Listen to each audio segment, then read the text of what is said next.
বলছি যে পরীক্ষা তো হয়ে গেল, পরীক্ষা কেমন দিয়েছিস? ভালো দিয়েছি। ঠিক তো? আচ্ছা, তাহলে তুই আমাকে বলছিস পরীক্ষা হয়ে গেলে কোথায় কি যাওয়ার প্ল্যানিং ছিল? কি কি প্ল্যানিং আছে বল। দার্জিলিং। দার্জিলিং যাবি?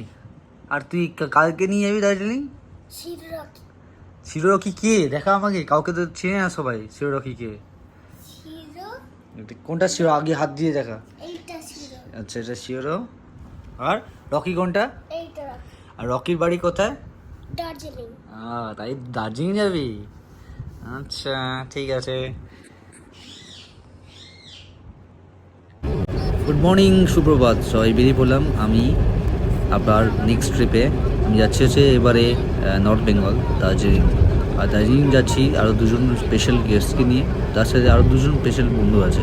স্পেশাল গেস্ট হচ্ছে রকি আর শিরো, দুখানেই হচ্ছে আমার পেট ডগ। আর আমার ছেলে, আমি, রাজীব আমার বন্ধু, আর একটা বোন মাম্পি, আর আমার ওয়াইফ, আর দুটো পেট ডগ নিয়ে বেরিয়ে পড়লাম।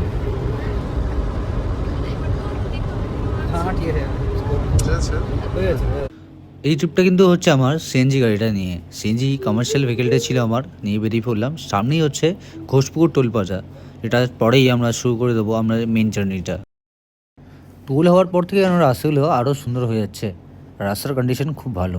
টোলটা শেষ করেই আমরা এখন চলছি, তার পথে আবার বৃষ্টি শুরু গেল। অবশ্য সারা রাস্তায় বৃষ্টি পেয়েছি, তবে দার্জিলিংয়ের দিকে গেলে বৃষ্টিটাই যেন সবথেকে বেস্ট লাগে। আর বেস্ট টাইম আর সুন্দর দেখতে দার্জিলিংকে বৃষ্টির সময়তেই লাগে। ভাবছেন তো এই ভিউটা কোথায়? এটা কিন্তু রোহিণীও হচ্ছে একটা ওয়ার্ল্ড হেরিটেজ ভিলেজ। এখান দিয়ে সুন্দর দেখা যাচ্ছে রোহিণী থেকে পুরো ওয়েদারটা সুন্দর, মেঘলা বাট ক্লিয়ার, বার বৃষ্টিতে ভেজা রাস্তা। আর এখান থেকে যা ভিউ, মনটা জুড়িয়ে যায়।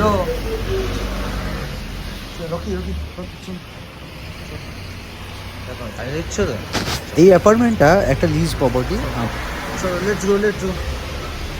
আমার বন্ধুর সাথে টাইপ করা হয়েছে। এই টাইপের মধ্যে খুব সুন্দর একটা অ্যাপার্টমেন্টস পেয়েছি আমরা, অ্যাপার্টমেন্ট সার্ভিস করা যায়, সেখানে আমরা গিয়ে উঠলাম। সেটা কমপ্লিটলি পেন ফ্রেন্ডলি আর পুরোটাই সুন্দর ডেকোরেটেড। পুরো ফার্স্ট ফ্লোরটা আপনাদের জন্যই থাকবে খুব রিজনেবল প্রাইসে, যেখানে আপনি পেট নিয়ে আসেও থাকতে পারবেন, আর যদি নিচে চান নিজে রান্নাও করতে পারবেন। আর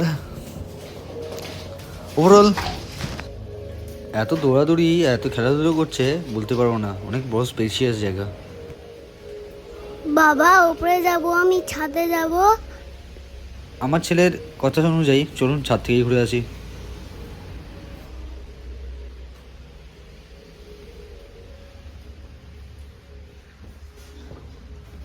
যদি আপনাদের ড্রাইভার আছে তো ড্রাইভারের জন্য রুম সেপারেটলি, বা আপনারা ইউজ করতে পারেন। এটা ছাদ, এখন বর্ষাকাল, ছাদ থেকে সুন্দর ভিউটা পাওয়া যায়। ওদিকে সিঁড়ি হচ্ছে আপনাদের বাতাসে লোক কাঁচা দেখা যায়। আর পেছনটা পুরো